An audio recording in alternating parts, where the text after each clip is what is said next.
On today's episode of the Cryptoverse, we'll check in on the progress of Segwit lock-in, and if you're still sat on the sidelines when it comes to cryptocurrency, the European Union is exploring a plan to freeze customers' accounts at failing banks.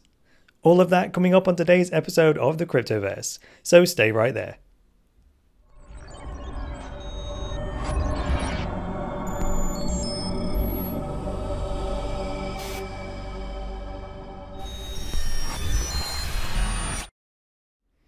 Hi there guys, welcome to the latest episode of the Cryptoverse, your regular dose of news and commentary on Bitcoin, cryptocurrencies and blockchains.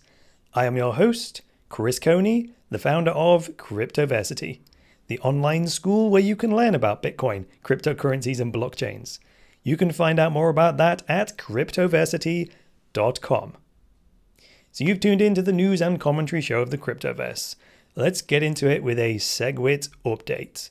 And where else would we go than Coindance for the latest data? So we have now mined 592 blocks in the current Segwit activation period, all of which are signaling for Segwit. So we just have 1,324 to go. And that puts the lock-in date at Tuesday, the 8th of August. That's pretty close if you ask me. So we'll keep a close eye on this historic moment in Bitcoin's history.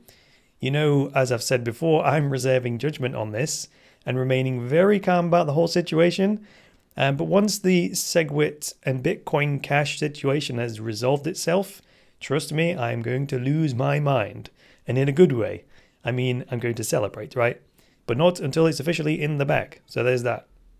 And no, I'm not going to do a live stream of myself losing my mind. What I will do though is stream the hard fork live by popular demand on Friday's episode, which is heading for 1,000 likes, by the way. In that episode, I said that I would live stream it if you hit the like button. Now, I'm not sure if I nearly got 1,000 likes because I offered a way to profit from the hard fork in that video, or whether it was whether I said hit the like button to get me to do a live stream. But either way, I did read the 300 odd comments and dozens of them specifically asked for the stream to happen. So it's happening. So the event will appear on this channel, the Cryptoverse YouTube channel, later today. And you can set yourself a reminder. I'll start the show about 20 minutes prior to the hard fork happening, and then we can monitor the countdown on Coindance. So actually, Coindance on their homepage right here, they have a countdown to Bitcoin Cash hard fork. Right now it says 1 day and 2 hours and 38 minutes. So that's not far away at all. So when the YouTube event goes live, you'll be able to see the time translated into your time zone. It's about 1 p.m. London time when I go live, and then 20 minutes after that will be the hard fork. This says the hard fork is happening at 20 past 12 p.m. at UTC, but I'm an hour ahead of that. So that's why I'm starting the show at 1.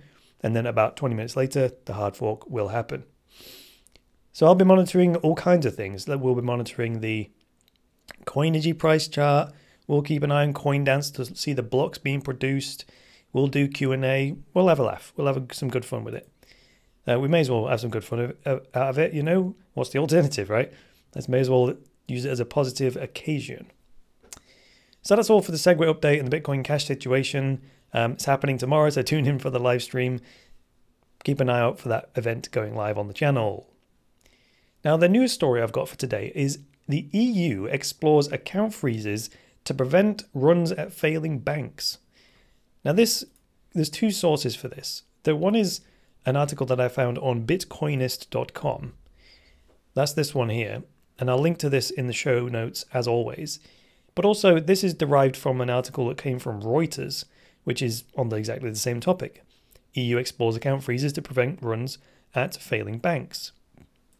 But just to start out with the bitcoinist.com article, it says the European Union countries are exploring the idea of imposing an EU-wide account freeze measure to prevent potential bank runs.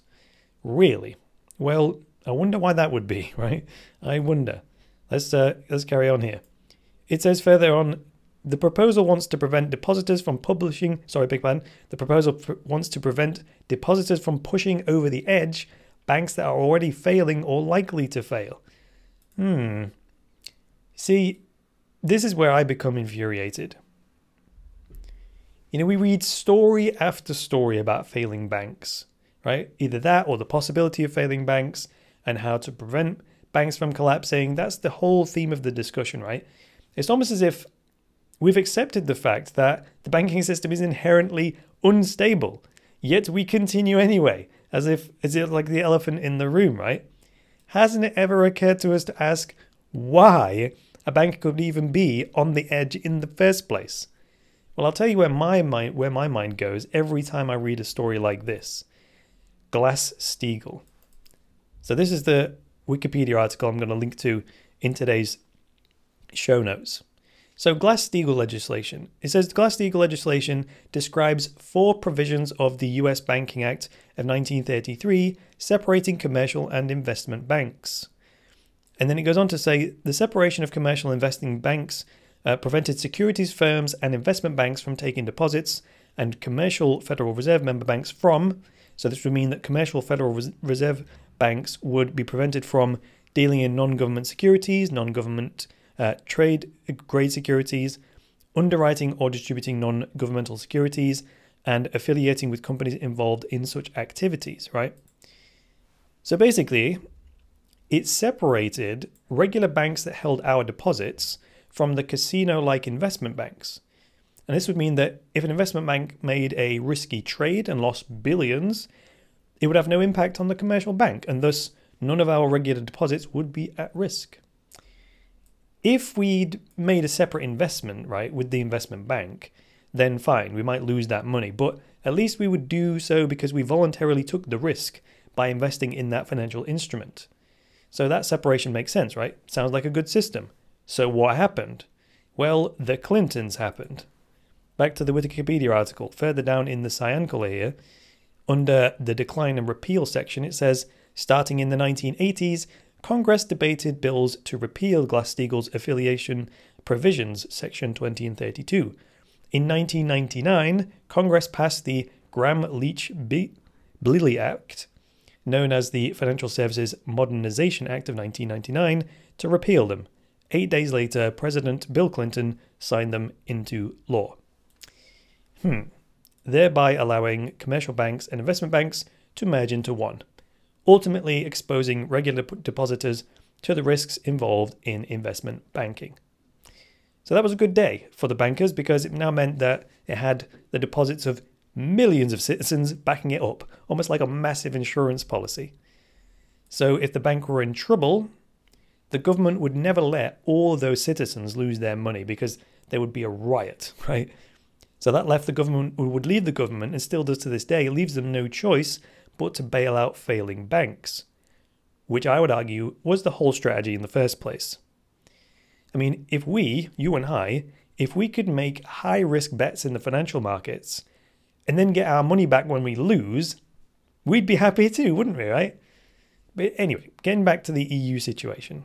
I know Glass-Steagall was a US law, but the benefits of separating commercial and investment banks applies all the same. So you follow me on that, right? So back to the Bitcoinist article here. It goes on to say here, according to EU rules, each depositor that has less than 100,000 euros deposited in the bank is insured from a bank run. That is another distortion of the truth. You cannot insure the deposits of the entire banking system. If there's a systemic collapse that causes a domino effect like it did in 2009, there just wouldn't be enough money in the insurance scheme to cover even a fraction of it, simply because the insurance company is inside the very system it's trying to insure. Just can't work, can it? Just can't work. So moving on from that, it says, but under the new plan, a potential bank run could force the supervisors to freeze bank accounts of all depositors and thus freeze withdrawals from the bank accounts. Well, why would they have to freeze accounts and stop people from withdrawing their money? Why? Well, because the money's not there is the answer to that. In the UK, for example, there's only enough money to cover about 3% of customer deposits. That means if everyone in the country withdrew just 3% of their money at the same time, the bank would have no money left. So that's why they have to freeze the accounts. And that's why, for all its volatility, I personally feel much safer with my savings in Bitcoin and cryptocurrencies. Now, if you want more of an in-depth explanation about how the banking system is set up, then check out my website where you can watch the documentary called Bitcoin, the End of Money as We Know It.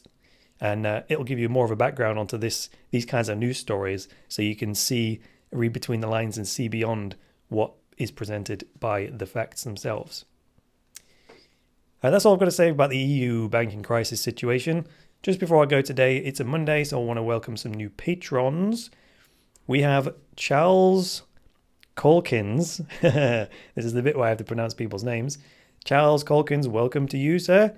And Eric Gazzano, welcome to you also. There's a few new supporters as well. So those guys are patrons who've signed up for, access to the courses and all that kind of stuff. But there's also an option on Cryptoversity just to become a plain supporter, where you can just pledge as little as $1 a month just to help the production of the Cryptoverse and help us to boost cryptocurrency adoption. So there are two new supporters here. We've got a Ivanov P. I'm getting that from your email address, Ivan. So from Australia, thank you very much for your pledge there for being a supporter. And then this is also coming from an email address. Here we go. Sai Kalyan Sai. There you go. That again, that's the first part of your email address. I'm assuming that's your name. Either way, even if that's your alias, thank you very much for becoming a supporter of the Cryptoverse and helping me to boost cryptocurrency adoption. Alright guys, thanks for joining me today. If you liked this episode of the Cryptoverse, go ahead and hit that like button. And if you're new to the channel, get subscribed. Make sure you tune in tomorrow for the live stream of the Cryptoverse hard fork. And if you want access to my very best stuff, such as my structured online courses, check out cryptoversity.com. I'll be back tomorrow with another edition of the Cryptoverse Market Roundup, and instead of the news and commentary show, we will have a live stream of the Bitcoin hard fork. So until then guys, it's me, Chris Coney saying bye for now.